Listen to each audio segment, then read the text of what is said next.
ये question gate 2006 में put हुआ है। देखो इसमें क्या कह रहे हैं, हमारे पास दो कंप्यूटर हैं C1 और C2। C1 का आईपी एड्रेस ये है, C2 का आईपी एड्रेस ये है। Netmask used by C1 is this and netmask used by C2 is this.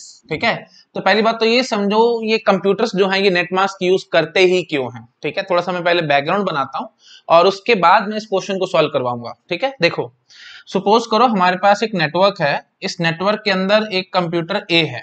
ठीक है, और ये किसी कंप्यूटर बी को डेटाग्राम सेंड करना चाहता है जो कि इसी के नेटवर्क के अंदर है। ठीक है, ओके, तो कैसे होगा, आपको अगर याद आ रहा हो मैंने शुरू के नेटवर्किंग के वीडियोस में आपको समझाया था कि डेटाग्राम उड़ के नहीं जाता, डेटाग्राम पहले फ्रेम के अंदर पैक होता है और उसके बाद ट्रांसमिट होता है ना।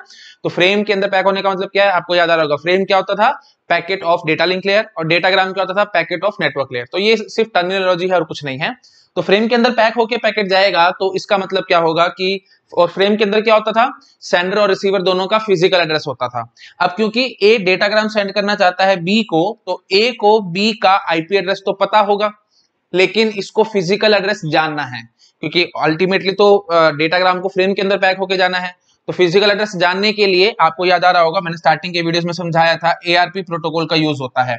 तो अगर आपको किसी कंप्यूटर का आईपी एड्रेस पता है लेकिन उसका फिजिकल एड्रेस जानना है तो उसके लिए हम लोग एआरपी का यूज करते हैं। एआरपी का यूज करके ए को बी का फिजिकल एड्रेस पता लग जाएगा, तो फाइनली क्या होगा, डेटाग्राम फ्रेम में पैक होगा और डायरेक्टली बी पे डिलीवर हो जाएगा। तो आई थिंक आपको समझ में आ रहा होगा, इसको हम लोग बोलते हैं डायरेक्ट डिलीवरी।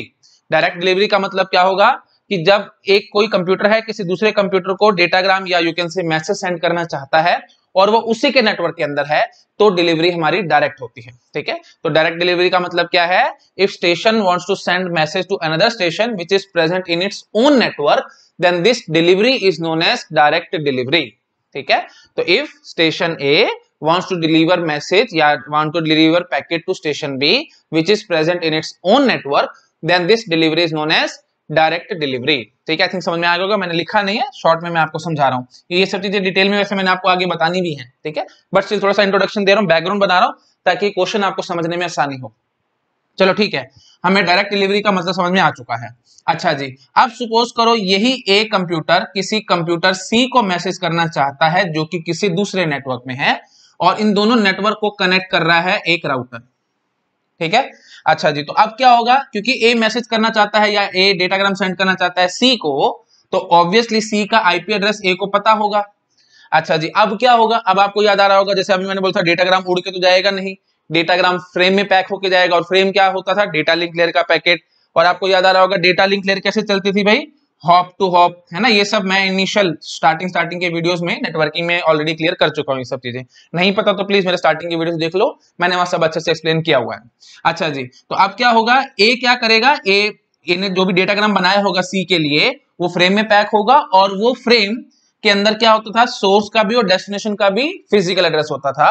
तो अब क्योंकि ए सी को मैसेज करना चाहता है तो वो पहले राउटर पे जाएगा डेटाग्राम, और फिर राउटर आगे सी को फॉरवर्ड करेगा। ऑब्वियस सी बात है ना, डायरेक्टली तो जाएगा नहीं। तो जब इस राउटर के पास क्योंकि पहले डेटाग्राम जाएगा, तो ए जो भी फ्रेम बनाएगा उसके अंदर डेस्टिनेशन फिजिकल एड्रेस क्या भरेगा, याद आ रहा होगा, सोर्स और डेस्टिनेशन दोनों फिजिकल एड्रेस होते हैं फ्रेम के अंदर। सोर्स में तो अपना भर देगा, डेस्टिनेशन में ये राउटर का फिजिकल एड्रेस भरेगा। बट इसको राउटर का फिजिकल एड्रेस शायद नहीं पता होगा, लेकिन आईपी एड्रेस पता होगा। वो कैसे पता होता है वो सब मैं आपको डिटेल में बाद में सिखाऊंगा जब मैं राउटिंग टेबल पे आऊंगा। एक्चुअली ना हर एक कंप्यूटर के पास भी एक राउटिंग टेबल होती है। आपको लगता होगा कि हर एक राउटर के पास राउटिंग टेबल होती है जिसके थ्रू वो पैकेट फॉरवर्ड करता है, बट एक्चुअली ऐसा नहीं होता। हर एक कंप्यूटर के पास भी राउटिंग टेबल होती है, तो उस राउटिंग टेबल से ये राउटर का आईपी एड्रेस देख सकता है।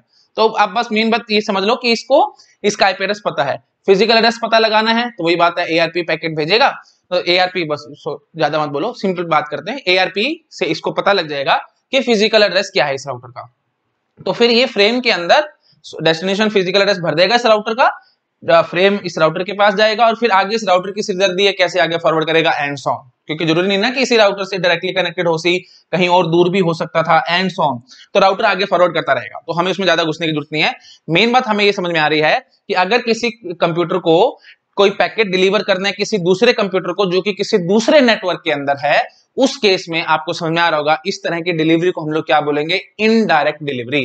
क्यों इनडायरेक्ट डिलीवरी कह रहे हैं, क्योंकि ए ने पैकेट सी को डायरेक्टली नहीं भेजा, इनडायरेक्टली भेजा वाया दिस राउटर। ठीक है, तो if station wants to deliver packet to another station which is present in another network, then this kind of delivery is known as indirect delivery. I think समझ में आ गया होगा सबको मैं क्या कहना चाह रहा हूं। ये सब चीजें मैंने आपको आगे बतानी है। दो तरह की डिलीवरी होती है, डायरेक्ट और एक इनडायरेक्ट, कैसे होते हैं वो सब डिटेल हम बाद में देखेंगे, बट बेसिक इंट्रोडक्शन बैकग्राउंड बनाने की कोशिश कर रहा हूं मैं, और इससे ज्यादा कुछ नहीं बता रहा आपको। चलो ठीक है, तो इस केस में हम क्या बोल रहे हैं, इनडायरेक्ट डिलीवरी। तो सीधी सी बात है भाई, अगर सेम ही नेटवर्क के अंदर स्टेशन है, या यू कैन से जो भी रिसीवर है, अगर सेम नेटवर्क के अंदर है जिसमें सेंडर है, तो सेंडर डायरेक्ट डिलीवरी करेगा, और अगर रिसीवर किसी दूसरे नेटवर्क में है तो सेंडर के थ्रू कैसी जाएगी डिलीवरी, इनडायरेक्ट डिलीवरी जाएगी। आई थिंक समझ में आ गया होगा सबको, सिंपल सी बात है। अच्छा जी, तो अब एक बात ये सोचो, अगर स्टेशन ए ने कोई पैकेट सेंड करना है, तो सबसे पहला क्वेश्चन ए के दिमाग में क्या आएगा कि डिलीवरी डायरेक्ट है या इनडायरेक्ट है।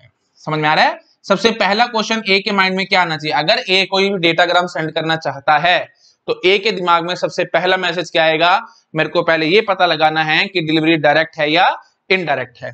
तो अगर इसको लगता है कि डिलीवरी डायरेक्ट है तो ये क्या करेगा, ये सिंपली एआरपी के थ्रू फिजिकल एड्रेस निकाल लेगा रिसीवर का और डेटाग्राम को फ्रेम के अंदर पैक करके भेज देगा। लेकिन अगर इसको लगता है कि डिलीवरी इनडायरेक्ट है तो ये क्या करेगा, फिजिकल एड्रेस पता लगवाएगा राउटर का एआरपी के थ्रू, और राउटर के पास पैकेट भेजेगा, मतलब फ्रेम भेजेगा, और वो आगे राउटर किसे दर दिया वो आगे कैसे फॉरवर्ड करेगा, एंड सो ऑन। इतना समझ में आ गया? अच्छा, अब ये सवाल उठेगा कि इस कंप्यूटर ए को पता कैसे लगेगा कि डिलीवरी डायरेक्ट है या इनडायरेक्ट है। ये सबसे मेन क्वेश्चन है। समझ में आया? ए को पता लगाना ना कि डिलीवरी डायरेक्ट है इनडायरेक्ट है, आगे तो उसको प्रोसेस समझ में आ जाएगा कि डायरेक्ट है तो सीधा भेज लेगा और इनडायरेक्ट है तो राउटर के पास भेजेगा, एंड सो ऑन। बट ए को पता कैसे लगेगा कि डिलीवरी डायरेक्ट है या इनडायरेक्ट है, तो उसके लिए देखिए क्या होता है, उसके लिए हम यूज करते हैं नेट मास्क का कंसेप्ट। ठीक है, तो हर एक कंप्यूटर के पास एक आईपी एड्रेस तो है ही, साथ साथ एक नेट मास्क भी होता है। ठीक है, जैसे कंप्यूटर ए है, इसके पास एक आईपी एड्रेस होगा, साथ साथ एक नेट मास्क भी होगा। तो नेट मास्क से क्या करेगा, देखो ये अपना आईपी एड्रेस और जो नेट मास्क इसके पास है, इन दोनों को एंड करके नेट आईडी निकाल सकता है। तो मैं लिख देता हूं इसको नेट आईडी ए। ठीक है, नेट आईडी निकालेगा, और ये नेट आईडी क्या होगी, उस नेटवर्क की नेट आईडी होगी जिसके अंदर कंप्यूटर ए प्रेजेंट है। समझ में आ रहा है? ये जो पूरा नेटवर्क है, इस कंप्यूटर के, इस नेटवर्क के अंदर कंप्यूटर ए है ना, तो अगर इस नेटवर्क की नेट आईडी निकालनी है ए को, तो ये क्या करेगा, ए अपना आईपी एड्रेस लेगा और जो इसके पास नेट मास्क स्टोर्ड होगा वो नेट मास्क लेगा, दोनों का एंड करेगा और इसको नेट आईडी पता लग जाएगी। आई थिंक समझ में आ गया सबको, सिंपल बात है। अच्छा जी, अब जो भी डेस्टिनेशन आईपी एड्रेस है, जिसको भी ये पैकेट सेंड करना चाहता है, सपोज करते हैं बी कंप्यूटर को पैकेट सेंड करना चाहता था, तो ये क्या करेगा, ये ले लेगा बी का आईपी एड्रेस और अपने पास जो इसके पास नेट मास्क था वो ले लेगा, दोनों का कर देगा एंड, और इससे क्या निकाल देगा, नेट आईडी ऑफ बी। मतलब बी जिस नेटवर्क में है उसकी नेट आईडी निकाल लेगा। अगर नेट आईडी ए और नेट आईडी बी दोनों सेम निकल आई, तो इसको क्या लगेगा कि ए को क्या लगेगा कि बी तो मेरे ही नेटवर्क में है, तो डिलीवरी एक किस्म से डायरेक्ट है, तो ए डायरेक्टली पैकेट सेंड कर सकता है बी को। समझ में आया मैं क्या कह रहा हूं? सीधी सी बात है, ए क्या करेगा, अपना आईपी एड्रेस पकड़ेगा और नेट मास्क जो इसके पास था वो पकड़ेगा, दोनों का एंड करेगा, एंड करने के बाद इसके पास नेट आईडी आ जाएगी और हम वो मान लेते हैं कि नेट आईडी ए आई है, कुछ भी आई होगी वो। ठीक है, अच्छा जी, और फिर जिसको भी पैकेट सेंड करना था, जैसे जैसे हमने बोला डेस्टिनेशन आईपी एड्रेस बी था, तो इसने क्या करा, बी का आईपी एड्रेस पकड़ा और अपने नेट मास्क के साथ उठा करके एंड कर दिया, और यहां से कोई नेट आईडी निकल के आई। अगर नेट आईडी ए और नेट आईडी बी दोनों सेम निकल आई, तो ए को क्या लगेगा कि बी तो मेरे ही नेटवर्क में है, तो मैं इसको पैकेट डायरेक्टली सेंड कर सकता हूं, मतलब डिलीवरी इज डायरेक्ट। और ये एआरपी क्वेरी पैकेट भेजेगा, ये छोड़ो मत बोलो एआरपी क्वेरी पैकेट, आप सिंपली बोलो एआरपी के थ्रू इसको फिजिकल एड्रेस पता लग जाएगा बी का और ये पैकेट सेंड कर देगा उसको। ठीक, आई थिंक समझ में आ गया होगा सबको, बिल्कुल सिंपल कोशिश कर रहा हूं मैं आपको समझाने की। अच्छा जी, सिमिलरली जब इसको सी के पास पैकेट सेंड करना था, तो इसने क्या किया होगा भाई, सी का आईपी एड्रेस पकड़ा होगा, नेट मास्क लिया होगा, दोनों का एंड किया होगा, नेट आईडी निकल के आ गई होगी सी की, देख लेगा नेट आईडी ए की जो मेरी नेट आईडी है और जो नेट आईडी सी की है क्या वो सेम है, सेम होंगे तो delivery direct, otherwise indirect. I think clear हो गया होगा सबको, सिंपल बात है। ठीक है, तो इतना काम ये करता है, हर एक स्टेशन इतना काम करता है, और उसके बाद उसको समझ में आता है कि पैकेट कैसे डिलीवर होगा। ठीक है, मैं इस चीज को हटा रहा हूं। अच्छा जी, तो अब इसी टाइप का ही क्वेश्चन हमारे पास गिवन है, ये क्वेश्चन गिवन है जो। ठीक है, अच्छा लेकिन एक दो बात मैं पहले और कर लेता हूं, शायद आपको फिर, क्योंकि इस क्वेश्चन में कंफ्यूजन ना आए। देखो ए के पास जो नेट मास्क है ना वो कहां से आता है, मुझे ये बताओ। ठीक है, कौन असाइन करता है नेट मास्क? ये डिपेंड करता है कि ए एक्चुअली किस टाइप के नेटवर्क के अंदर है। अगर आपका कोई इंडिविजुअल कंप्यूटर है तो हम क्या कह सकते हैं कि आपका कंप्यूटर इंटरनेट के थ्रू किससे कनेक्ट हुआ होगा भाई? आईएसपी के थ्रू। तो आईएसपी आपको नेट मास्क देता है। और अगर आपको देखना है कि नेट मास्क क्या है आपके कंप्यूटर के पास, तो आप चेक कर सकते हैं by IP config command. IP config आप टाइप करेंगे ना कमांड प्रॉम्प्ट में, सीएमडी में जाके आईपी कॉन्फिग टाइप करो, उससे आपको नेट मास्क पता लग जाएगा। उसमें ना एक्चुअली देखो क्या क्या आता है, मैं बताता हूं आपको। देखो आईपी एड्रेस पता लगता है कि आपके कंप्यूटर का आईपी एड्रेस क्या है, नेट मास्क पता लगता है, ठीक है, कि नेट मास्क क्या यूज कर रहा है। अच्छा जी, और डीएनएस का भी पता लगता है, डोमेन नेम सिस्टम। ये सब चीजें वैसे मैंने आपको आगे बतानी है, बट बेसिक आइडिया आपको लग रहा होगा। ये और भी कुछ कुछ होता है, बट ठीक है, हमें इतना ज्यादा घुसने की जरूरत नहीं है। मेन चीज क्या है कि आईपी कॉन्फिग कमांड से आप नेट मास्क पता लगा सकते हैं कि आपके कंप्यूटर को नेट मास्क क्या मिला हुआ है। ठीक है, और जनरली नेट मास्क आपने अगर देखा हो तो नेट मास्क होता है भाई 255 255 255 255 ऑल वंस। ठीक है, ऑल वंस ये नेट मास्क रहता है जो आईएसपी आपके कंप्यूटर को असाइन करता है। आई थिंक क्लियर हो रहा होगा सबको, सिंपल सी बात है। ठीक है, क्यों करता है वो मैं अभी आपको थोड़ी देर में आंसर करने की कोशिश करता हूं, लेकिन एक चीज मैं आपको और बताता हूं। अच्छा, ये तो हो गया आईएसपी की कहानी। अगर आपका कंप्यूटर किसी कोई बड़ी ऑर्गेनाइजेशन के अंदर है तो नेटवर्क एडमिनिस्ट्रेटर भी आपके कंप्यूटर को नेट मास्क दे सकता है। तो जरूरी नहीं कि आईएसपी ही दे, जनरली आईएसपी देता है तो वो यही नेट मास्क देता है। क्यों देता है मैं अभी आपको आंसर करूंगा। बट अगर आपका कंप्यूटर किसी बड़ी ऑर्गेनाइजेशन के अंदर है या यू कैन से किसी कंपनी में आप जॉब कर रहे हैं तो नेटवर्क एडमिनिस्ट्रेटर भी आपके कंप्यूटर को नेट मास्क असाइन कर सकता है। ठीक है, तो वही बात है, नेट मास्क देखना होगा तो आप आईपी कॉन्फिग से देख सकते हैं। अच्छा जी, अब क्या फायदा होगा नेट मास्क देने से? तो ये जो मैंने आपको बता ही दिया कि आप पता लगा सकते हैं कि डिलीवरी डायरेक्ट है या इनडायरेक्ट है। बट जनरल केस क्या होगा, आपको ये लगता होगा कि जैसे एक ये नेटवर्क है, इसके अंदर कोई कंप्यूटर ए है और कोई कंप्यूटर बी है, तो दोनों के पास सेम ही नेट मास्क होता होगा, जिससे कि इनको लगता होगा कि हम सेम ही नेटवर्क के अंदर हैं and so on. But actually ऐसा नहीं होता। एक ही नेटवर्क के अंदर हमारे पास अगर दो कंप्यूटर हैं तो हम इन दोनों को अलग अलग नेट मास्क दे सकते हैं। नेटवर्क एडमिनिस्ट्रेटर का काम है ये, वो दे सकता है। क्यों देता है? सिक्योरिटी रीजंस के लिए देता है। मैं आपको एग्जांपल के थ्रू समझाता हूं। जैसे सपोज करो कि एक कंप्यूटर को you can say net mask दिया 255.255.255.0, ठीक है, और बी कंप्यूटर को नेट मास्क दे दिया गया 255.255.128।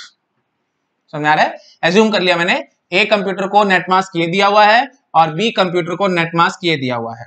ठीक है, अच्छा जी, और हम मान लेते हैं कि ए का आईपी एड्रेस है से 240.50.150।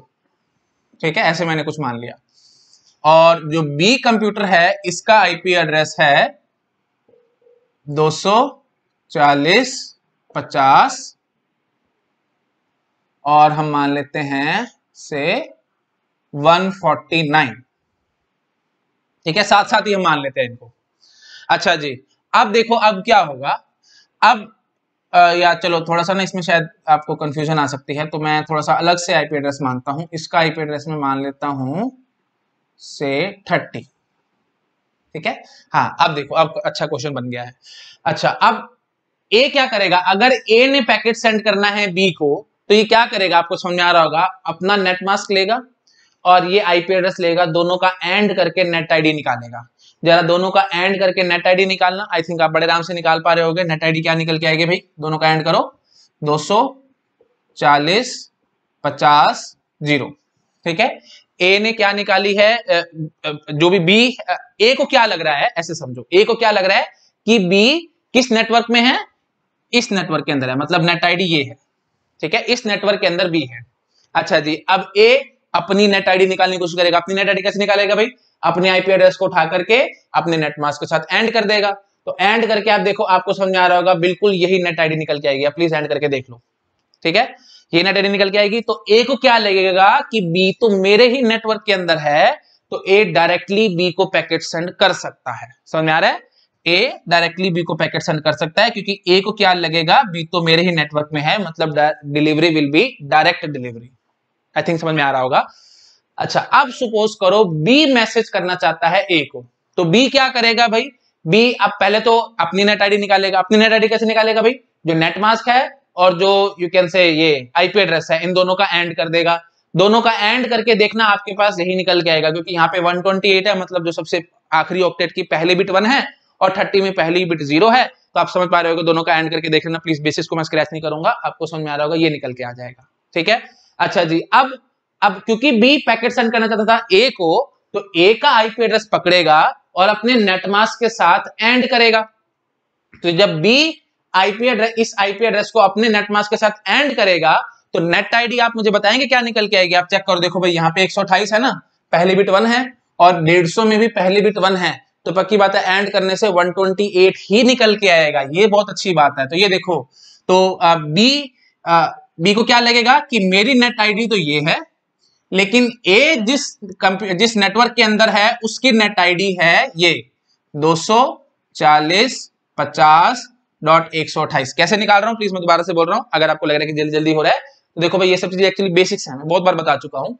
ये नेट मास्क पकड़ो और इस आईपी एड्रेस के साथ एंड करो तो नेट आईडी निकल के आएगी।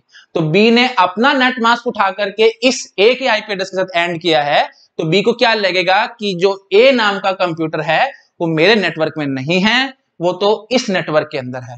तो अब इसको क्या लगेगा कि दोनों नेट आईडी अलग अलग है ना, तो डिलीवरी विल बी इनडायरेक्ट। तो बी क्या करेगा, बी पहले पैकेट भेजेगा राउटर को, और राउटर फिर इस पैकेट को उठा करके ए के पास भेजेगा। समझ आ रहा है, खास बात देख रहे हो, ए तो डायरेक्टली मैसेज कर पा रहा है बी को, लेकिन बी डायरेक्टली ए को नहीं कर सकता, बी राउटर के पास भेजता है, क्योंकि इनडायरेक्ट डिलीवरी है इसलिए, क्योंकि नेट आईडी तो सेम आई नहीं ना, उनको लगेगा कि अलग अलग नेटवर्क में है। बी को क्या लग रहा है, ए किसी और नेटवर्क में है, तो बी पैकेट भेजेगा राउटर को और राउटर वापस पैकेट भेजेगा ए के पास। तो खास बात देखो, इससे क्या फायदा हुआ आपको, आई थिंक समझ में आ रहा होगा अपने आप से। सिक्योरिटी, बहुत अच्छी सिक्योरिटी में दे सकता हूं। अगर लगता है कि ए जो है, अगर मेरे को लगता है कि ए किसी सीनियर का कंप्यूटर है और बी किसी जूनियर का कंप्यूटर है, तो सीनियर तो जब चाहे बी को कांटेक्ट कर सकता है, तो वो डायरेक्टली मैसेज सेंड कर सकता है, लेकिन बी क्योंकि जूनियर है तो वो सीनियर को डायरेक्टली कांटेक्ट नहीं करेगा, वो पहले राउटर के थ्रू होके आएगा। आई थिंक समझ में आ रहा होगा। तो ये राउटर बोलो या डिफॉल्ट गेटवे बोलो and so on. Actually IP config में ना डिफॉल्ट गेटवे भी आता है, 4 चीजें आती हैं। डिफॉल्ट गेटवे का आईपी एड्रेस भी आता है, गेटवे बोल दो या राउटर बोल दो। तो डिफॉल्ट राउटर का एड्रेस, डिफॉल्ट राउटर एक्चुअली क्या होता है वो सब चीजें मैंने आगे आपको बतानी है, बट डिफॉल्ट राउटर वो राउटर होता है जिसके थ्रू आपका नेटवर्क पूरे इंटरनेट से कनेक्ट हो रहा है। ठीक है, समझ में आ रहा है। जैसे आपकी कोई लैन है, आपने अपनी लैन को किसी पूरे इंटरनेट से कनेक्ट करवाना है, तो जिस भी राउटर के थ्रू पूरे इंटरनेट से कनेक्ट हो रही है आपकी लैन, उसको बोला जाता है डिफॉल्ट राउटर, या इसको आप बोल सकते हैं डिफॉल्ट गेटवे भी बोल सकते हैं। ठीक है, तो वो है हमारा डिफॉल्ट गेटवे या डिफॉल्ट राउटर, आप बोलो जो भी आपका मन करे आप बोल सकते हो। ठीक है, तो ये इसका भी एड्रेस आईपी कॉन्फ़िग से आपको दिखेगा। ठीक है, तो वो भी स्टोर्ड होता है। तो आई थिंक समझ में आ रहा होगा सबको मैं यहाँ पे एग्जैक्टली क्या कहना चाह रहा हूं। तो सिक्योरिटी रीजंस के लिए ही ये सारा काम किया हुआ है। तो ए तो डायरेक्टली बी को भेज देगा, लेकिन बी ए को नहीं भेज पाएगा। तो अलग अलग नेट मास्क हम दे सकते हैं। आई थिंक इतना तो समझ में आ गया होगा सब लोगों को। तो ये है बेसिक बैकग्राउंड। इस बैकग्राउंड की हेल्प से अब मैं इस क्वेश्चन को सॉल्व करवाऊंगा, तो आपको बहुत मीनिंगफुल और बहुत ईजी लगेगा। ठीक है, चलो फटाफट से अब हम देखते हैं इस क्वेश्चन को। मैं इन सब चीजों को हटा रहा हूं। ठीक है, तो रफली मैं आपको रिवाइज करा देता हूं। अगर आपको पता लगाना है कि आपके कंप्यूटर का नेट मास्क क्या है, तो आप आईपी कॉन्फ़िग टाइप करके नेट मास्क निकाल सकते हैं। अच्छा, शायद एक ये बात रहेगी, तो ये बात भी मैं आपको बता देता हूं। देखो, नेट मास्क क्या आईएसपी क्या साइन करता है, 255.255.255.255। खास बात देख रहे हो, अब कोई भी आईपी एड्रेस आएगा, आप उस आईपी एड्रेस को एंड करेंगे इस नेट मास्क के साथ, तो आपको समझ में आ रहा होगा वही IP address as it is आपके पास आ जाएगा, है ना। ये सब बेसिस में मैं आपको ऑलरेडी बता चुका हूं, तो मैं बेसिस को स्क्रैच नहीं करूंगा, क्योंकि 255 है, ऊपर कुछ भी होगा, जो होगा वो एज नीचे उतर आएगा। तो जोन सा आईपी एड्रेस आप इनपुट करेंगे एज इट इज आपको मिल जाएगा बाहर। तो पक्की बात है, जो आपका कंप्यूटर होगा उसकी उसको क्या लगेगा कि मेरी नेट आईडी क्या है, वही जो आईपी एड्रेस होगा। जैसे आपके कंप्यूटर को आईएसपी ने आईपी एड्रेस दिया है 240.50.60। ठीक है, तो आपका कंप्यूटर अपनी नेट आईडी कैसे निकालेगा भाई, इस आईपी एड्रेस को इस नेट मास्क के साथ एंड करेगा, तो यही एज इट इज निकल आएगी। अब कोई और कंप्यूटर है जिसको आपके कंप्यूटर ने पैकेट सेंड करना है, तो उसका आईपी एड्रेस हम मान लेते हैं बिल्कुल अलग, 7 61। ठीक है, 240.50.61। तो अब इस आईपी एड्रेस का आप एंड करेंगे इस नेट मास्क के साथ, तो अगेन यही नेट आईडी निकल के आएगी। तो आपके कंप्यूटर को क्या लगेगा, नेट आईडी डिफरेंट है, डिलीवरी इज इनडायरेक्ट, इसलिए मैं पैकेट सेंड कर देता हूं डिफॉल्ट गेटवे के पास। ये मैंने प्रॉपर लिखा नहीं है, शायद आपको नजर आ रहा है या नहीं, मैं बोल देता हूं डिफॉल्ट गेटवे लिखे मैंने ये। तो डिफॉल्ट गेटवे के पास मैसेज भेज देगा, और ये आईपी कॉन्फिग से आपको समझ में आ रहा है डिफॉल्ट गेटवे का एड्रेस आता है, तो मतलब आपके कंप्यूटर में ऑलरेडी डिफॉल्ट गेटवे का एड्रेस स्टोर्ड होता है। तो मेन बात क्या है कि आईएसपी क्या चाहता है, जो भी पैकेट आप सेंड करें वो मेरे गेटवे से होके जाए, ताकि मैं बिट्स या बाइट्स जितने भी आप डेटा सेंड कर रहे हो मैं उसका पूरा रिकॉर्ड रख सकूं।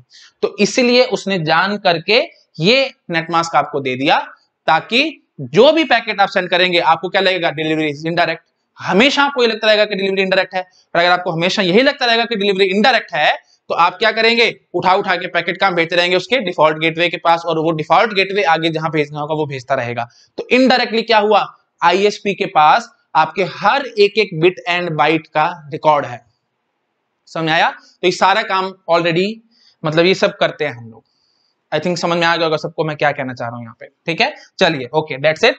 तो बेसिक इंट्रोडक्शन मैंने आपको दे दिया। आईपी कॉन्फिग से हमारे पास चार चीजें आती हैं, IP address, netmask, domain name server का एड्रेस, जिस भी जो आपको पता होगा डीएनएस तो क्या करता है, वो यूआरएल को आईपी एड्रेस में कन्वर्ट करता है ना, उसे हम आगे देखेंगे आराम से। और डिफॉल्ट गेटवे का एड्रेस, डिफॉल्ट गेटवे का एड्रेस हमें बहुत जरूरी है, नहीं पता होगा तो फिर आप इंटरनेट पे पैकेट नहीं भेज पाओगे, है ना। पैकेट भेजने तो आपको राउटर के पास तो भेजने पड़ेगा, वो आगे राउटर फॉरवर्ड करता है एंड सो ऑन।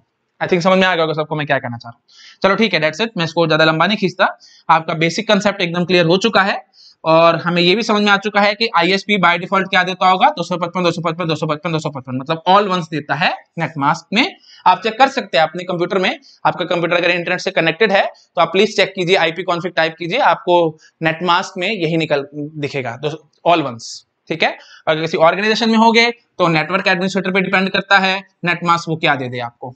तो जो जिस भी टाइप का नेटमास्क देगा उसकी हेल्प से आप किसी को डायरेक्ट डिलीवरी कर पाएंगे और किसी को डायरेक्ट डिलीवरी नहीं भी कर पाएंगे। और ऐसा भी होता है कि एक तो डायरेक्ट डिलीवरी कर सकता है बी को, लेकिन बी डायरेक्ट डिलीवरी नहीं कर सकता ए को। तो ये ऑब्जेक्टिव में बहुत अच्छा गेट में क्वेश्चन बन सकता है कि ऐसा कुछ पॉसिबल है कि ए मैसेज सेंड करना चाहता है बी को, तो वो तो डिलीवरी डायरेक्ट है, लेकिन बी जब ए को मैसेज करता है तो वो डिलीवरी इनडायरेक्ट है। Is this possible? लगेगा कि बिल्कुल बकवास बात है, ऐसे कैसे पॉसिबल हो जाएगा, ए मैसेज कर रहा है बी को तो डायरेक्ट जा रहा है, तो बी से भी तो डायरेक्ट जाएगा, बट नहीं, मैंने अभी आपको दिखाया है।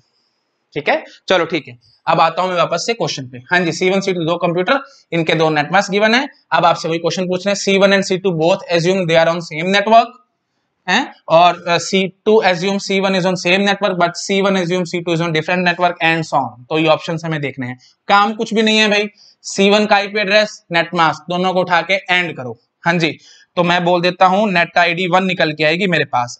नेट आईडी 1 क्या निकल के आएगी, इन दोनों का एंड करो भाई, इन दोनों का एंड करोगे तो क्या निकल के आएगा, 203 197, और यहां पे देखो 2 है और यहां पे 128 है, तो आई थिंक समझ में आ रहा होगा, 0 डॉट यहां पे 53 और यहां पे 0 है, तो सीधा 0।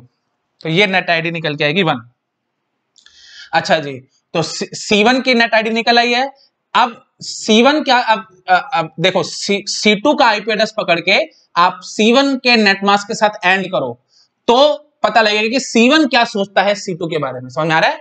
C1 का नेटमास्क उठा करके आप एंड करेंगे C2 के आईपी एड्रेस के साथ। आप समझ लो ना, C1 want to send message to C2, तो C1 is the sender, C2 is the receiver.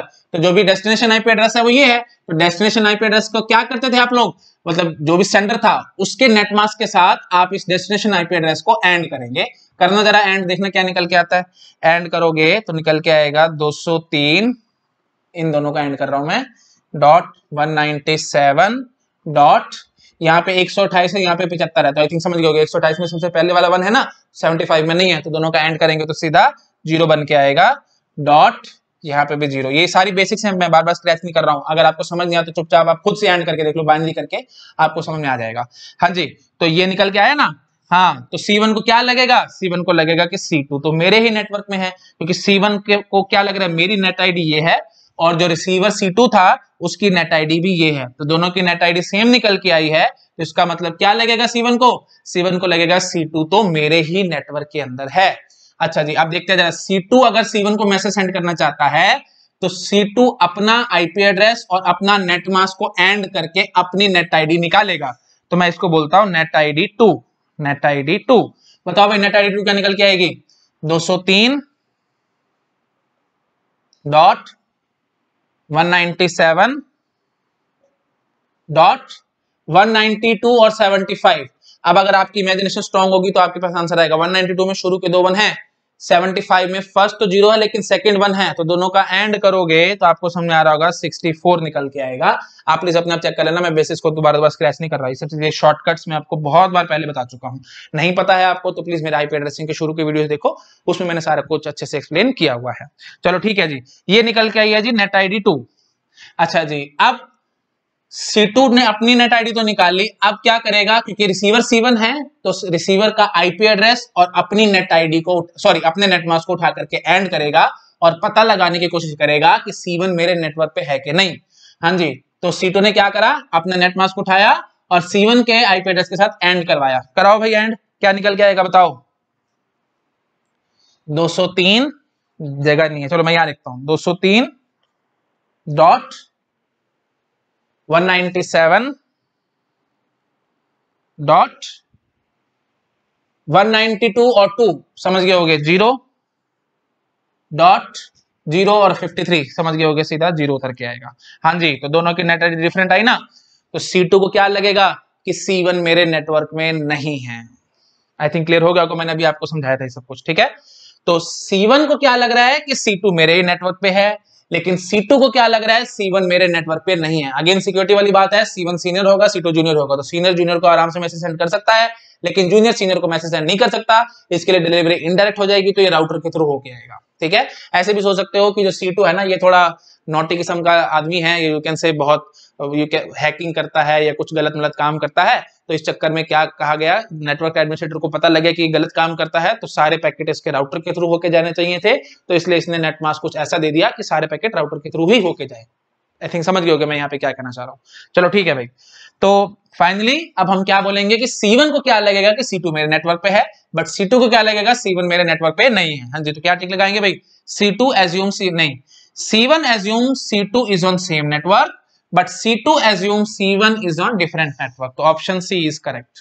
ठीक है, आई थिंक समझ में आ गया होगा, सिंपल क्वेश्चन था, बट बैकग्राउंड मैंने काफी सारा बता दिया आपको, ये सब चीजें वैसे मैंने आपको आगे डिटेल में समझानी भी है। ठीक है, चलो ओके, थैंक यू। गेट 2008 का क्वेश्चन देखो, subnet mask of class B network is this, maximum number of host per subnet. ये तो बहुत सिंपल क्वेश्चन है भाई, आपको याद आ रहा होगा net mask of class B क्या होता है भाई, 255.255.0.0। तो होस्ट आईडी वाले पार्ट से, ये देखो याद आ रहा है ना, नेट आईडी और होस्ट आईडी दो पार्ट होते हैं ना आईपी एड्रेस में, तो होस्ट आईडी वाले पार्ट से हमने कितने बिट बोरो कर लिए हैं, 248 है ना। 248 का मतलब क्या होगा, देखो 128 64 32 16 एंड 8 है ना, इन सबको ऐड करो आपके पास 258 आ जाएगा, 1 2 3 4 5 6 7 8। हाँ जी, तो 5 बिट बोरो कर लिए हैं। अगर आपने 5 बिट बोरो कर ली हैं तो इसका मतलब नंबर ऑफ सबनेट्स कितने होंगे, 2 power 5, that is nothing but 32 है ना, 32 सबनेट्स होंगे, और 32 सबनेट्स होंगे, और टोटल आईपी एड्रेस कितने हैं भाई, 2 पावर 16, क्योंकि क्लास बी का नेटवर्क है तो 2 पावर 16 आईपी एड्रेसेस होते थे, और कितनी ऑर्गेनाइजेशंस हैं, 32 का मतलब 2 पावर 5, तो हर एक ऑर्गेनाइजेशन या हर एक सबनेट के अंदर कितने आईपी एड्रेसेस होंगे, 2 power 11, 2 power 11 is nothing but 2048।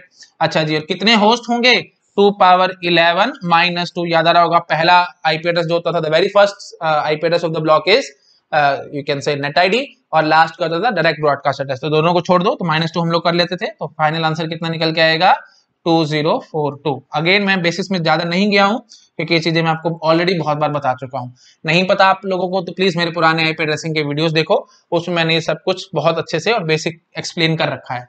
अगर मैं प्रॉपरली बताऊं तो ये सबनेटिंग के जो वीडियोस है ना, आप प्लीज वो देखो, subnetting practice question on subnetting part 1 part 2 part 3, 3 parts मैंने बनाए थे, आप प्लीज उन पार्ट्स को देखो, उनमें मैंने इस टाइप के क्वेश्चन बहुत ज्यादा और बहुत अच्छे से एक्सप्लेन किए हुए हैं। ठीक है, तो फाइनल आंसर इज 2042।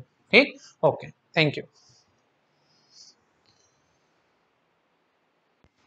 2012 का क्वेश्चन देखो, आईएसपी के पास एक चंक ऑफ आईपी एड्रेसेस है ये, तो इस चंक में पहले तो मुझे ये बताओ टोटल आईपी एड्रेसेस कितने हैं भाई, बहुत जल्दी आप बताएंगे, 2 power 32 minus 20 it comes out to be 2 power 12, तो टोटल 2 पावर 12 आईपी एड्रेसेस हैं इस ISP के पास, और ये क्या कर रहा है। अच्छा एक बात ये भी समझ लो, ये CIDR नोटेशन है भाई, ये मत बोल देना 245 है तो क्लास E का IP एड्रेस है एंड सो ऑन, ये सब चीजें मैं आपको ऑलरेडी बेसिस में कवर करा चुका हूँ। ठीक है चलो, तो टोटल 2 पार्ट वाला IP एड्रेसेस हैं। हाफ चंक ऑर्गेनाइजेशन A को देना चाहता है ये, तो ऑर्गेनाइजेशन A के पास कितने IP एड्रेस आएंगे भाई, 2 power 11। 1/4 chunk to organization B, तो मतलब इसके पास कितने आएंगे भाई, 2 पावर 10 IP एड्रेसेस, समझ पा रहे हो ना। 2 पावर 12/2 कर लो, देखो 2 power 12/2 it comes out to be 2 power 11, और 1/4 था तो 2 power 12 divided by 4 it comes out to be 2 power 10। क्यों, क्योंकि 2 पावर 4 क्या, सॉरी 4 क्या होता है भाई, 4 होता है 2 पावर 2, तो ये कितना आ जाएगा 2 पावर 10। तो 1/4 चंक टू बी मतलब ऑर्गेनाइजेशन बी के पास 2 पावर 10 IP एड्रेसेस होंगे, और remaining chunk to itself, remaining मतलब 1/4 बच जाएगा। देखो समझ पा रहे हो ना, हाफ चंक तो इसने ऑर्गेनाइजेशन ए को दे दिया है, 1/4 ऑर्गेनाइजेशन बी को दे दिया है, और रिमेनिंग चंक टू इटसेल्फ मतलब वही 1/4 बचेगा, तो रिमेनिंग मतलब इसके पास कितने IP एड्रेसेस बचेंगे, 2 पावर 10। ठीक है।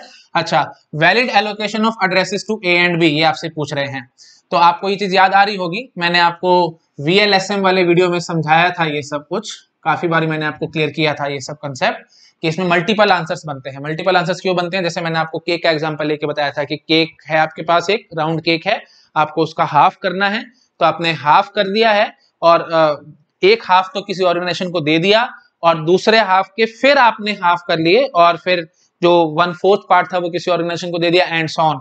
तो आपने पहली बार जो हाफ किया है उसमें 2 वेज निकल के आते हैं ना, कि या तो आप पहले वाला शुरू वाला हाफ दे दो किसी ऑर्गेनाइजेशन को, या दूसरे वाला हाफ दे दो एंड सो ऑन। तो आपको याद आ रहा होगा, इस एक और ऑर्गेनाइजेशन को देने के कितने वेज हैं, 2, या तो ऊपर वाला या नीचे वाला।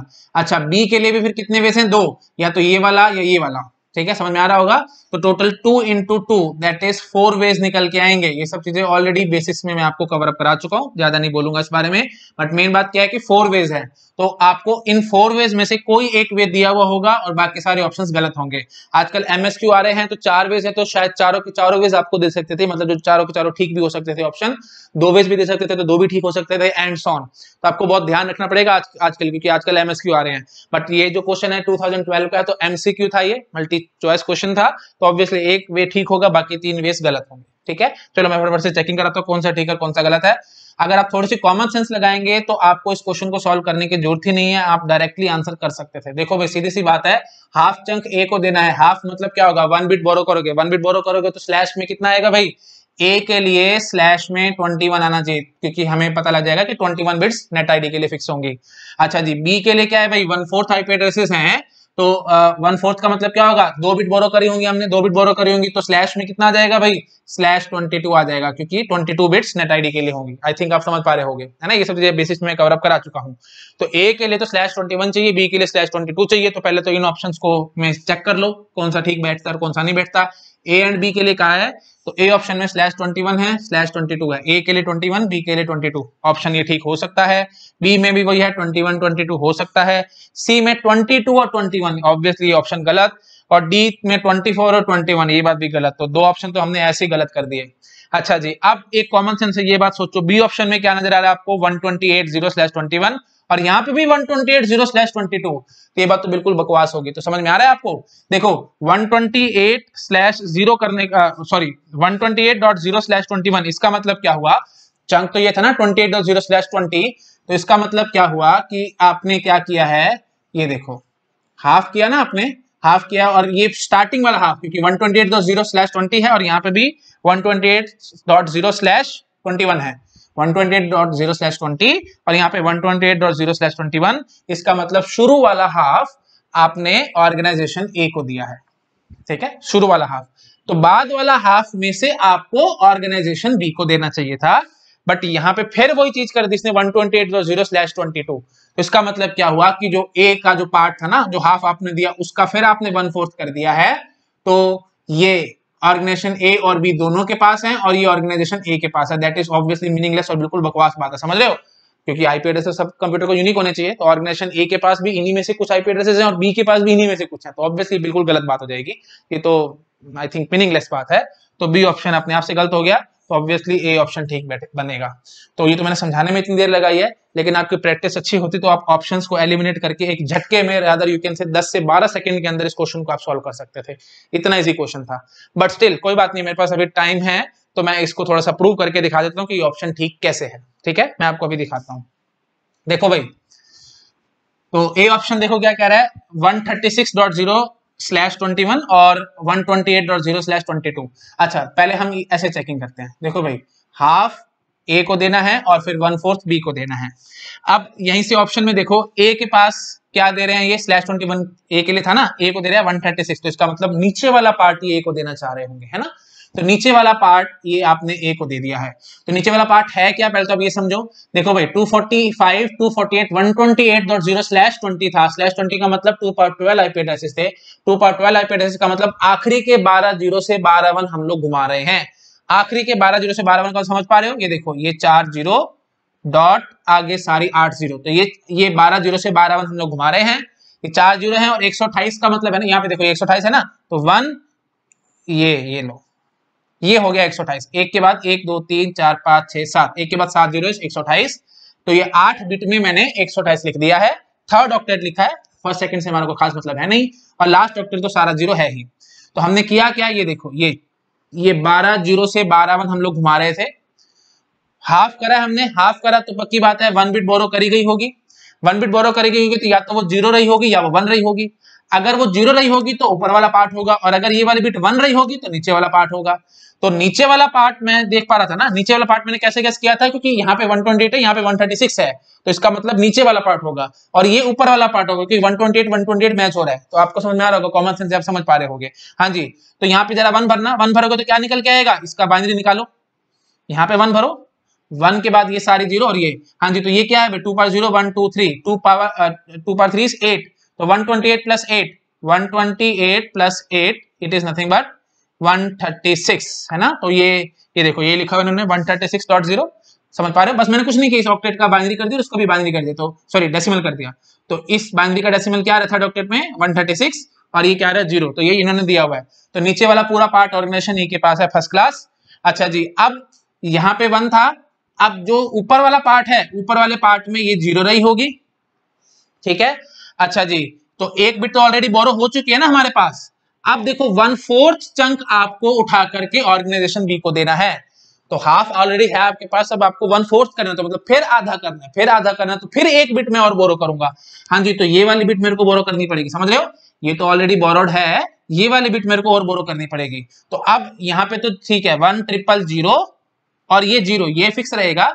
अब ये या तो 0 हो सकता है या वो 1 हो सकता है। अगर मैं इसको 0 रखता हूं तो आप समझ पा रहे हो, तो सीधा पूरा का पूरा ये 128 और .0 आ गया। तो यही इन्होंने लिखा हुआ है 128.0/22।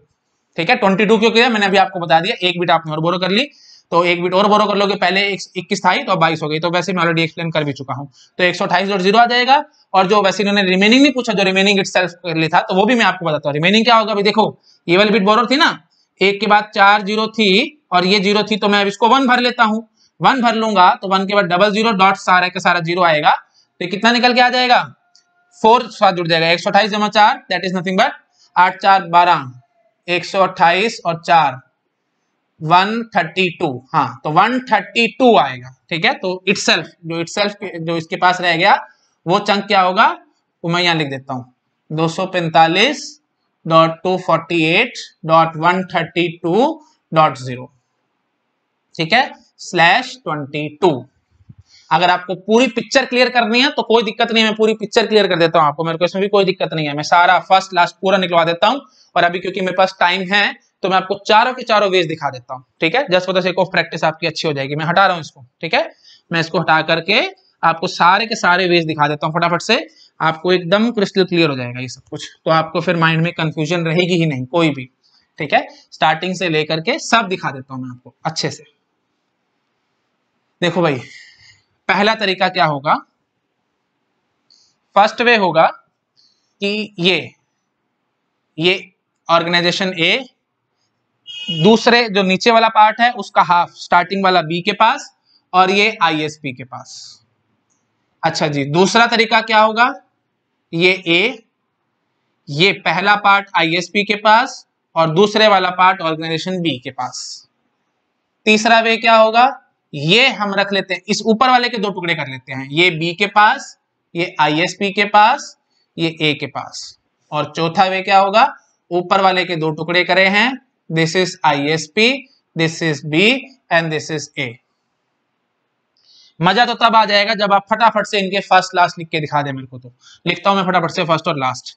देखो भाई A के लिए फर्स्ट लास्ट क्या निकलेगा, फर्स्ट एड्रेस क्या मिलेगा इसको, ऊपर वाला है ना, तो मैं सीधा यहां से उठा के लिखूंगा 245 248 128.0/21, क्योंकि एक बिट आपने बोरो करी थी, इमेजिन कर लो एक बिट बोरो है। और आखिरी एड्रेस क्या आएगा भाई, आखिरी एड्रेस निकल के आएगा 245 248। अब देखो 21 यहाँ पे दो बार बार थे ना, तो मतलब यहाँ पे 11 0 से 11 1 घूमे होंगे। 11 1 का मतलब समझ पा रहे हो, आखिरी में 11 1, आखिरी में 11 1 मतलब जो थर्ड ऑक्टेट होगा उसमें आखिरी के 3 1 होंगे। आखिरी के 3 1 क्या बताते हैं भाई, 7, तो +7 कर लो। 128 + 7 इट विल बी व्हाट, 128 + 7 15, तो 145 145.255, ठीक है, /21 आप लिख लो बेशक से, ताकि आपको समझ में आ जाए। हाँ जी, तो ये होगा फर्स्ट और लास्ट A के लिए। समझ नहीं आ रहा आपको तो भाई वही बात है, बहुत टाइम वेस्ट होगा, पर कोई बात नहीं, मैं कराता हूँ, मेरे को ऐसे सेटिस्फेक्शन मिलती नहीं है एक्चुअली। 3 4 5 6 7, एक के बाद 7 0, ये 128 था ना। अब आपने किया क्या, देखो इसके पास ISP के पास /20 था, तो 20 था तो मतलब 2 पावर 12 था, 2 पावर 12 मतलब आप समझ पा रहे होगे, ये आखिरी की 8 0 और यहां से ये 4 0 है ना, तो ये टोटल 12 0 से 12 1 वो घुमा रहा होगा, है ना। अच्छा जी, अब हाफ चंक आपने A को दिया है, तो हाफ चंक का मतलब आपने 1 बिट बोरो कर ली, 1 बिट बोरो कर ली, तो आप इसको या तो 0 भरोगे या 1 भरोगे, तो आपने पहले 0 भरा है, 0 भरा है तो स्टार्टिंग एड्रेस क्या होगा, ये 3 0 और आखिरी की 8 0, तो यही हो गया 128.0/21। अच्छा लास्ट क्या होगा भाई, ये तीनों के तीनों 1 और ये 8 के 8 1, तो ये 3 1 का मतलब समझ पा रहे हो, 128 तो ये ऑलरेडी है, 3 1 और जुड़ गए तो मतलब 128 + 7 दैट इज नथिंग बट 145, तो 145 और ये तो आखिरी का सारे 8 1 बन जाएंगे, दैट इज 255/21। अब मैं बेसिक्स बोल दिया, अब बार बार बेसिक्स नहीं बोलूंगा प्लीज, ठीक है। अच्छा जी, अब B के पास कौन सा चंक आएगा ये मुझे समझाओ जरा। अब ये जो फोर्थ बिट थी, मैं इसको क्या भरूंगा भाई, 1 भरूंगा, 1 भरूंगा तो समझ पा रहे होगे 128 + 8, ये कितना आएगा भाई, 128 + 8 146, हाँ जी, तो 245.248.146.0/22, ये बात ध्यान रखना क्योंकि आगे और हाफ कर लिया ना हमने, इसीलिए ये कितना निकल के आएगा /22। समझ पा रहे हो, एक बिट और बोरो हो चुकी है, तो एक बिट और बोरो हो चुकी है, तो ये वाली बिट हमने और बोरो कर रखी है, समझ रहे हो, ये तो 1 फिक्स है ही है, साथ में ये वाली और 0 हमने और बोरो कर रखी है। तो इनिशियली क्योंकि सबसे पहला वाला पार्ट है ना ये, तो इसलिए हम 0 वाला इसको देंगे, तो 0 का समझ पा रहे होगे, ये इसका बस सीधा डेसिमल करो, ये कितना निकल के आ रहा है 146, 146.0/22, और कहां तक जाएगा ये आप मुझे समझाएंगे जरा। ये तो रिजर्व है, तो ये 8 0 क्या वो 8 1 बन जाएंगे, और यहाँ पे ये डबल 1 बन जाएगा, डबल 1 मतलब 3 + 3 और कर दो बस, तो 146 + 3 दैट इज 149, 245.248.149.255, ठीक है, /22, समझ गए।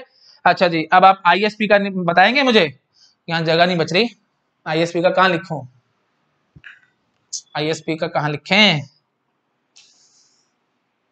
यहाँ ये हटा देता हूँ, है ना, इसकी मेरे को जरूरत है नहीं, मैं ऑलरेडी मेरे को पता है ये 1/4 B को दे रहे हैं, तो यहाँ लिख देता हूँ मैं ISP का। बताओ भाई ISP का कैसे निकलेगा, आखिरी में बचा हुआ है ना, बस अब आप कुछ भी नहीं, आप तो क्लरिकल काम है, इसको 1 कर दो, बस इसको 1 कर दोगे तो क्या निकल के आया भाई 128 + 12, 128 + 12 कितना आया भाई, 128 + 12 आया 150, है ना, 128 + 12, 128 + 12 8 2 10 140 आया, है ना, तो ये 140 आएगा, तो it comes out to be 140, ठीक है। तो एक बार देखना यहाँ कुछ गड़बड़ तो नहीं हुई, ये 128 था, 128 + 8, 128 + 8 8 8 16 136 आना चाहिए था भाई, वही बात है, शायद मैंने मिस्टेक कर दिया है, यहाँ पे 135 आना चाहिए था, सॉरी फॉर दैट, यहाँ पे 135, यहाँ पे 136, यहाँ पे 139, 10 का डिफरेंस आ गया शायद हर एक चीज में, तभी मैं सोच रहा था ना यहाँ पे नंबर कुछ और आ रहा था, चलो ठीक है। हाँ जी, तो ये कितना निकल के आएगा भाई 128 + 12 दैट इज नथिंग बट 140। हाँ जी, तो ये कैसे शुरू होगा 248.140.0 और कहां तक जाएगा सारे के सारे ये आखिरी के 1 भर लेना। तो ये 4 1 हो गए, 4 1 का मतलब 15, 15 जोड़ो भाई, 128 जमा 15, 100 मतलब 3 जोड़ लो बस, 12 तो जुड़ा हुआ है ना, 140 है तो 3 जोड़ लो, 143 आ जाएगा बस, और क्या। 245.248.143.255 स्लैश करके लिख लेना भाई 22 22, क्योंकि CIDR है ना, तो आपको बताना पड़ेगा कितनी बिटनेट आईडी के लिए है। हाँ जी, आई थिंक समझ में आ गया होगा। This is remaining for ISP। अच्छा, अब आप प्लीज ये भी समझ पा रहे होगे, ये भी मेरे को एक्सप्लेन नहीं करना चाहिए, मैं बस इनको फ्लिप कर दूंगा, ये दे दूंगा ISP को, ये दे दूंगा ऑर्गेनाइजेशन B को, क्योंकि बस हमने इन्हीं को फ्लिप किया और कुछ नहीं किया। समझ पा रहे होगे, इसमें टाइम वेस्ट नहीं करता मैं, ये बता देता हूँ, उसके बाद फिर ये भी मैं आपके लिए छोड़ दूंगा, बस उन्हें फ्लिप करना होगा। हाँ जी, इसके लिए बताओ भाई, A को क्या मिलेगा। देखो सीधी सी बात है, दोबारा से मैं फटाफट सारा बोलता हूँ। 8 और 4 12, 12 बिट थी, 12 0 से 12 1 घुमाना था, तो ये वाला बिट या तो 1 हो सकता है या 0 हो सकता है। तो अब मैं इस वाले बिट को 1 फिक्स रख लेता हूं, क्योंकि मैं नीचे वाला पार्ट A को दे रहा हूं, तो 1 फिक्स रखूंगा तो समझ पा रहे होगे आप, 128 जमा 8 कितना निकल के आ रहा था, ये 128 जमा 8 136 निकल के आ रहा था। तो मैं क्या बोलूंगा, 100 ये कितना है भाई, 245 248 और कितना है ये 136.0, और कहां तक जाएंगे भाई, देखो ये 3 1 बन जाएंगे और यहाँ पे सारे 8 के 8 1 बन जाएंगे। तो ये स्लैश करके मैं पहले लिख देता हूँ। हाँ जी, स्लैश कितना आएगा ये 21 है ना, 20 था तो एक बिट बोरो करिए तो 21, और कहां तक जाओगे 245 248 और ये 3 1 और जुड़ गए तो मतलब 7 और जोड़ दो, तो 136 जमा 7 7 6 13, तो 143.255/21 चेक करना तब कर सकते हो। देखो ये 4 1 हो गए ना टोटल, लगातार 3 1 ही हो जाते तो 4 1 हो जाते, 4 1 का मतलब कितना होता है भाई 15, तो 128 जमा 15 करके देख लो, आपके पास वैसे ही आंसर आ जाएगा। 128 जमा 15 करो, 8 5 13 2 3 4 143, ठीक है बिल्कुल 143.255/21। अच्छा जी, अब ऊपर वाले में शुरू वाला पार्ट आपने B को दिया है, तो आप ये भी समझो, देखो भाई ये 1 फिक्स था तो ये पूरा दे दिया गया, तो अब ये 0 फिक्स रहेगा तभी मैं ऊपर वाले पार्ट में आऊंगा ना, और 0 होगा और साथ में एक बिट और बोरो करी होगी मैंने, क्योंकि हम अब हाफ कर रहे हैं उसका। हाँ जी, तो ये वाली बिट 0 ही रही होगी क्योंकि मैं स्टार्टिंग की बात कर रहा हूं, तो वही बात आएगी, आप समझ रहे होगे, सारे 0 है, तो एक के बाद 7 तो 0 है, तो 128 245.248.128.0/22 ध्यान रखना प्लीज, एक बिट और बोरो करे ना इसलिए /22। और कहां तक जाएंगे भाई, अब देखो ये बिट आपने बोरो करी हुई थी, तो ये दोनों 1 हो जाएंगे और बाद में ये 8 और 1 हो जाएंगे, है ना। हाँ जी, तो कितना निकल के आएगा भाई, आखिर के डबल 1 मतलब 3 जोड़ लो बस, और क्या करोगे, तो 3 जोड़ने का मतलब 128 + 3 it comes out to be 131। हाँ जी, तो 245 248 131.0/22, ठीक है, समझ गए होगे आप लोग। अच्छा, ISP के पास क्या रहेंगे भाई, ISP के लिए मैं यहाँ लिख देता हूँ, ISP के पास शुरू और आखिरी, ये लास्ट बाद वाला है, तो आप समझ पा रहे होगे ये 1 फिक्स हो जाएगा। अगर ये 1 फिक्स हो जाएगा तो आप 128 + 4 कर लो, 8 और 4 12 मतलब 132। हाँ जी, तो ये सॉरी 131.0 नहीं 255 है ना, लास्ट है ना, इसलिए लास्ट है तो 255 आएगा, क्योंकि सारे 1 हो जाएंगे ना, यहाँ पे 2 1 और यहाँ पे 8 हो गया 8 1। हाँ जी, तो 2 1 हुए थे तो 131 और 8 के 8 1 थे तो 255।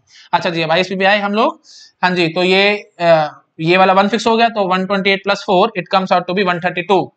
हाँ जी, तो यहाँ लिखता हूँ मैं 245.248.132.0/22 और कहां तक जाऊंगा भाई, ये सारे 1 बन जाएंगे, सारे 1 बन जाएंगे तो 128 + 7 हो जाएगा, ये समझ रहे हो ना आखिरी के, या सीधी सी बात है 3 जोड़ लो भाई, 132 में 3 जोड़ लो, आपको सीधा आंसर आएगा, ये तो ऑलरेडी 132 में पता ही है, तो यहाँ पे डबल 1 होने का मतलब 3 जुड़ जाना, तो दैट इज 135।